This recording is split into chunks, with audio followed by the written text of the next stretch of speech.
অনেক সময় বলে যে খামারে যে না ব্রয়লার ফিড খাওয়ালে তো ভালো, ব্রয়লার ফিড হচ্ছে আপনার খাওয়ানোর পরে দেখা গেছে আমার গরু মোটা মোটা দেখা যাচ্ছে। বিষয়টা তা না ভাই, বিষয়টা হচ্ছে ব্রয়লার ফিড হচ্ছে খুবই উচ্চমাত্রার প্রোটিন থাকে সেখানে, আর উচ্চমাত্রার প্রোটিন গরুর জন্য খুবই রিস্কি। উচ্চমাত্রার প্রোটিনের কারণে আপনার গরুর যেই প্রধান প্রধান যে অঙ্গগুলো আছে, যেমন হচ্ছে আপনার ফুসফুস, যেমন হচ্ছে আপনার বিশেষ করে যকৃত, বিশেষ করে হচ্ছে কিডনি, যখনই আপনি উচ্চ প্রোটিনযুক্ত খাদ্য গরুকে দেবেন, আপনি এটা ধরে নেন যে ওই উচ্চ প্রোটিনযুক্ত খাদ্য ওই কিডনির উপরে যেয়ে প্রভাব বিস্তার করবে।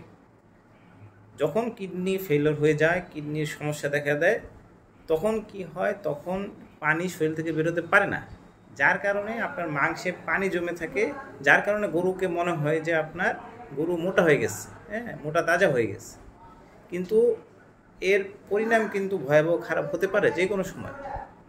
তো এখনই আপনাদেরকে অনুরোধ যে আপনারা সচেতন হন এবং গবাদি পশুকে ব্রয়লার ফিড খাওয়ানো বন্ধ করুন।